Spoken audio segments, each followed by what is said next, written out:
مفتی صاحب ایک سوال تھا حدیث کے تعلق سے. جی فرمائیے. ہم، دارالعلوم سے فراغت ہے ہم- آپ کی؟ جی الحمدللہ. جی میں ہاں. نے اس لیے لکھا تھا کہ آپ لے لیں مجھ سے. اچھا جی. جی برادری بات. جی جی جی. تو جی. حدیث قدسی ہے یہ، قال اللہ تعالی یؤذین ابن آدم یسب الدہر وانا الدہر بید الامر اقلب اللیل والنہار. ہوں.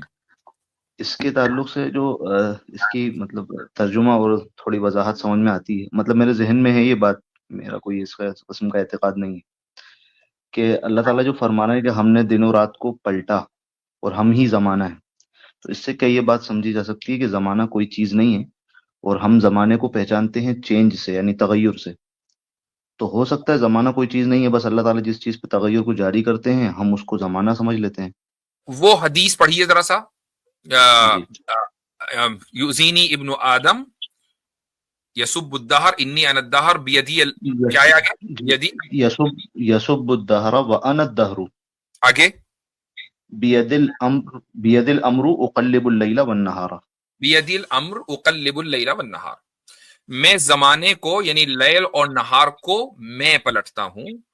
یعنی جو لیل و نہار کی جو گردش ہے وہ خدا کے حکم اور اس کے بنانے سے ہے. تو جی اب اس سے آپ نے کیا سمجھا کہ زمانہ کوئی چیز نہیں ہے، بس خدا اس کو پلٹ رہا ہے، یہ کہہ جی رہے تھے آپ؟ جی جس چیز میں اللہ کی طرف سے تغیر ہوتا ہے تو ہم سمجھتے ہیں کہ یہ زمانے کے مطلب فریم میں آ گئی ہے. اور صحیح. جس چیز میں تغیر نہیں ہے، جیسے ہم مثال کے طور پہ زمانے کو 2 منٹ کے لیے شمار کرنا بند کر دیں اور ایک چیز کو دیکھتے رہیں تو، اور اس میں چینج نہ آئے تو ہم نہیں پتہ لگا سکتے. آپ نے جو بات بالکل ٹھیک کہی ہے. جس میں تغیر ہوتا ہے تو ہم تغیر ہی کے ذریعے زمانے کو پہچانتے ہیں. جس میں تغیر نہیں ہوتا وہ اس پر جی زمانہ اپلائی نہیں ہوتا. خدا میں تغیر نہیں ہوتا تو خدا پر زمانہ منطبق نہیں ہوتا. بھائی ہم اس جی دنیا کے حادث ہونے کو، وہ جو مشہور آرگیومنٹ ہے نا، العالم حادث العالم متغیر کل متغیر حادث فالعالم حادث، یہ جو مشہور آرگیومنٹ ہے کہ یہ دنیا جی بدل رہی ہے، چینج ہو رہی ہے، اور ہر وہ چیز جو چینج ہو اس کا آغاز ہے، لہٰذا دنیا کا آغاز ہے. تو ہم نے اس دنیا کے بدلنے ہی کے ذریعے تو خدا کو پہچانا. جی نہیں حضرت، اعتراض یہ نہیں ہے. اعتراض یہ ہے کہ پھر تو وقت کوئی چیز ہی نہیں ہے نا، نہ بس تغیر ہے. اصل اللہ کی بس تغیر ایک صفت ہے، کوئی بس وقت کچھ ایسی نہیں. کوئی ایسی سالڈ چیز نہیں ہے کہ جس کو آپ دیکھ سکیں. اسی لیے ہم وقت کو، آپ نے شرح قائد پڑھی ہے، یاد ہے؟ جی جی اچھا، شرح قائد میں وقت کا ذکر کہاں پر آتا ہے؟ کچھ یاد ہے کس جگہ آتا ہے؟ نہیں حضرت، اتنا تو مجھے وقت ہو گیا چلے تھوڑا. میں بتاتا ہوں آپ کو. اللہ تعالیٰ جی اس کتاب میں، شرح قائد میں، سب سے پہلے اسباب علم کی بحث آتی ہے. اس کے جی بعد بحث جس کو ہم ایپسٹیمولوجی بولتے ہیں، اس کے بعد بحث آتی ہے خدا کی ذات کی. ٹھیک ہے کہ جی یہ جی عالم ہے، لہٰذا اس کے لیے کوئی نہ کوئی بنانے والا ہوگا، تو خدا کے ذات کو ثابت کیا جاتا ہے. اس کے بعد جی شروع ہوتا ہے مسئلہ خدا کی صفات کا. جی اس میں سب سے پہلے صفات سلبیہ آتی ہیں، یعنی کہ خدا یہ نہیں ہے. پھر خدا جی صفات ثبوتیہ کو بیان کیا جاتا ہے کہ خدا یہ ہے. جی سلبیہ میں زمانے اور مکان کا ذکر ہے کہ ولا یجری علیہ زمان ولا مکان، کہ خدا جی کے اوپر نہ زمانہ جاری ہوتا نہ مکان جاری ہوتا. اچھا، اس کا مطلب زمان اور مکان دونوں صفتیں ہیں.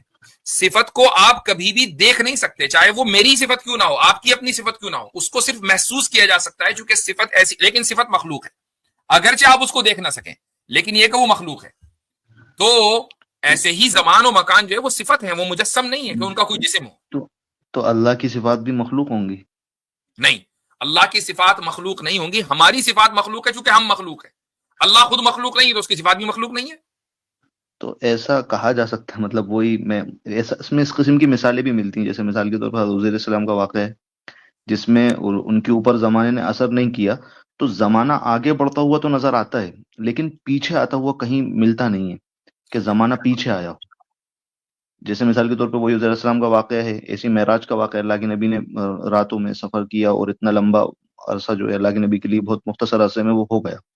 تو ہاں زمانہ مطلب یہ کہ ان کے لیے وہ اثر تھوڑی دیر سے کیا یہ تو ملتا ہے، لیکن ایک زمانے سے اٹھ کے کوئی 100 سال پیچھے چلا گیا، ہوں اس قسم کی مثال نہیں ملتی. تو ایسا لگتا ہے، مطلب مجھے ابھی بھی ایسے ہی لگتا ہے کہ بھائی زمانہ کوئی چیز ہی نہیں ہے، بس ایک صفت کا مظہر ہے. اللہ کی ایک صفت تغیر کا مظہر ہے جس کو ہم زمانہ سمجھتے ہیں. نہیں، دیکھیں ایسا اللہ کی صفت تغیر نہیں ہے نا. تغیر تغیر کرنا، کی مطلب صفت نہیں ہے. کسی چیز کا تغیر کرنا کسی چیز میں. ہاں تو وہ دنیا کی ہر چیز خدا کی صفات کا مظہر ہے، اس میں زمانہ بھی ہے. آپ بات بالکل صحیح کہہ رہے ہیں، لیکن خدا کی زمانہ خود خدا کی صفت نہیں ہے، اس کی صفات کا مظہر ہے. آپ کی بات سے جی ایگری کرتا چلیے ٹھیک ہے، جزاک اللہ. ہوں. وہی آپ کو بہت وقت سے کوشش کر رہا تھا میں. چلیں ٹھیک ہے، جزاکم اللہ خیرا.